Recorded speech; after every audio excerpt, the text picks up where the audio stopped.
Ito na po, hinintay niyong balita, umabot sa 43 na komando ng PNP Special Action Force o SAF ang napatay matapos makasagupa ang mga miyembro naman ng Moro Islamic Liberation Front o MILF at Bangsamoro Islamic Freedom Fighters o BIFF sa Maguindanao.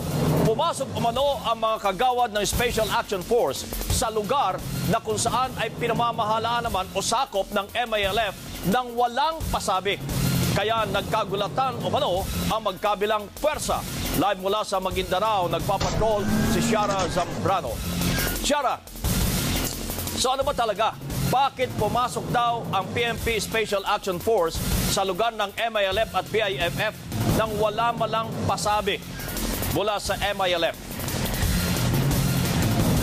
Kabayan, ayon sa PNP at sa pamahalaan na rin, ang dahilan kung bakit pumasok sila sa lugar na yon sa Mamasapano ay dahil meron silang hinahabol at balak arestuhin na 2 high-value targets. Yan ang mga kilalang terorista na ang Pilipinong bomb maker na si Basit Usman, pati na rin ang isa sa mga leaders ng Jemaah Islamiyah na si Malang Malaysian na si Marwan, na isa rin kilalang bomb maker at magaling na tagapagturo na kung paano gumawa ng bomba dito sa Mindanao. Ngayon, ang naging problema nga, kahit sinasabi nilang lehitimo itong operasyon, hindi sila nagsabi sa militar man o sa MILF na papasok sila sa lugar na yon. Kaya gaya ng sinabi mo, nagulat ang lahat at napilitan ng mga naroon na paputukan sila.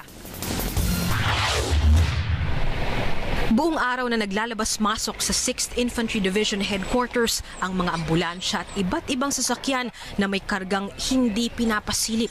Nang dungawin ng news team ang laman ng isang truck, ito ang nakita namin. Hindi bababa sa 5 bangkay na nakasuot ng uniforme ng PNP SAF. Kasunod ng truck ang mga miyembro ng SAF na seryosong nakaupo. Sa Army Headquarters pala dinala isa-isa ang mga SAF commandos na napaligiran at pinulbos ng MILF at ng BIFF nang pumasok umano ang SAF sa lugar nila nang walang paalam. Ayon sa pamahalaan, lehitimong operasyon ang isinasagawa ng SAF dahil nakuha nilang impormasyong naroon sa Mamasapano ang 2 miyembro ng Jemaah Islamiyah na si Marwan at si Basit Usman. Si Marwan is a high-value target nga because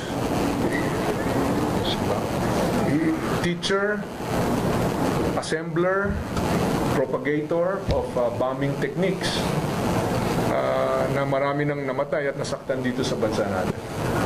Pero nang pasukin nila ang lugar, hindi nila sinabihan ng Armed Forces of the Philippines na karaniwan namang ginagawa sa mga sensitibong law enforcement operations. Hindi rin nila itinawag sa MILF kahit bukas na ang linya ng komunikasyon sa pagitan nila at ng pamahalaan dahil sa nangyayari ng usapang pangkapayapaan. Ang resulta, napaligiran ang SAF ng higit na mas nakararaming MILF at BIFF at pinaulanan sila ng bala. Sa National Highway, natsyempohan naman ng news team ang convoy na ito. May isang truck na ang laman ay 29 na bangkay pa ng mga SAF galing Mamasapano.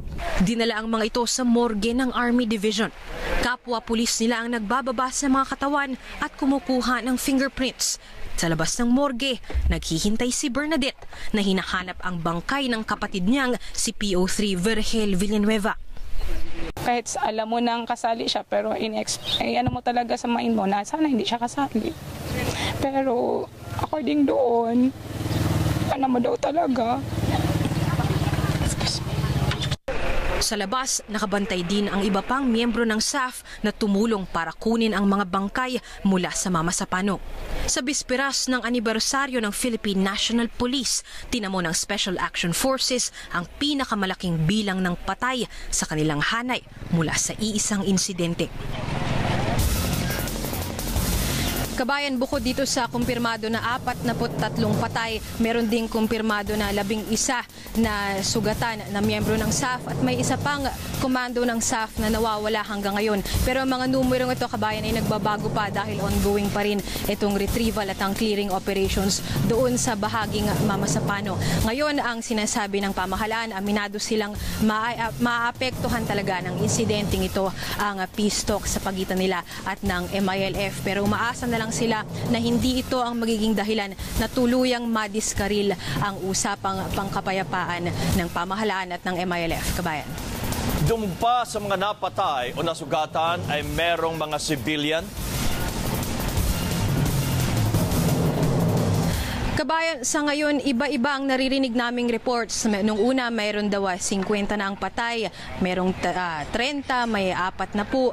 Kaya sumalalay talaga kami ngayon sa official na count ng PNP at ng pamahalaan. At so far, itong 43 ay puro SAF lang ito. Kagaya ng sinabi ko kanina, kabayan, mahirap pang pasukin itong lugar na ito dito sa Mamasapano at mahirap pang malaman kung meron ding mga sugatan ba o merong mga fatalities din sa bahagi man ng BIFF o MILF o pati mga civilian. Yan siguro ang makikita natin sa mga susunod na araw. Kabayan, mabanggit ko lang ang ilan sa mga miyembro ng mga commandos ng SAF na napatay ay mga veterano raw ng Zamboanga Siege. Kaya hindi talaga sila nagkukulang sa skill, kumbaga, o kagalingan dito sa mga ganitong klaseng operasyon. Kabayan. Malaman lang namin, Shara, yung bang si Usman at yung si Marwan, saan ba siya nandun? Sa kampo ng MILF o ng BIFF? O iisa yun? Tinatanong natin kanina dun sa press briefing, kabayan, kung ano talaga ang mga delineation. Ito bang mga SAF na ito ay pumasok talaga sa delineated o malinaw na area ng MILF? O sila ba ay sa kanilang pakilos-kilos sa bundok ay dumaplis ba sila sa loob ng MILF? Hindi pa nila binibigyan ng linaw ito dahil may bubuin pa raw sila na Board of Inquiry na talagang doon nila uusisain ang mga detalye. Ang sinasabi na lang ni ARMM Governor Mujib Hataman na kumpirma talagang may mga bahay doon si Basit Usman pati na rin si Marwan. Pero kung ang mga bahay na ito ay nasa loob ba ng kampo ng MILF o nasa labas, hindi pa rin nila kinukumpirma hanggang ngayon. Kabayan. One last question, Shara. Napag-uusapan ba dyan yung lumalabas ng mga video at retrato sa social media? Nakarumal-dumal talaga? Nakikita na rin namin dito, kabayan, dahil nga habang sinusubukan naming lumapit dun sa area, ay nag-check na rin kami sa online o sa social media kung meron ng mga nauuna na nagpo-post. Nakikita na nga namin itong mga imahe na medyo hindi kagandahang tingnan. Pero pinili nating hindi muna ito i-eret, hindi ito gamitin dahil hindi tayo mismo ang nakapagkumpirma kung ito talaga ay galing dun sa site. Ang malinaw lang sa atin, kabayan, ay tayo mismo ay nakakuha ng footage na talagang naka-uniforme sila ng SAF, itong mga bangkay na nakasakay sa truck at kagaya nga ng mga ambulansya at iba pang mga 6x6 trucks ay dinadala ang lahat ng mga bangkay na ito sa morgue ng Army. Kabayan. Sabi ko sabihin, meron bang napag-uusapan ba dyan sa lugar na yan?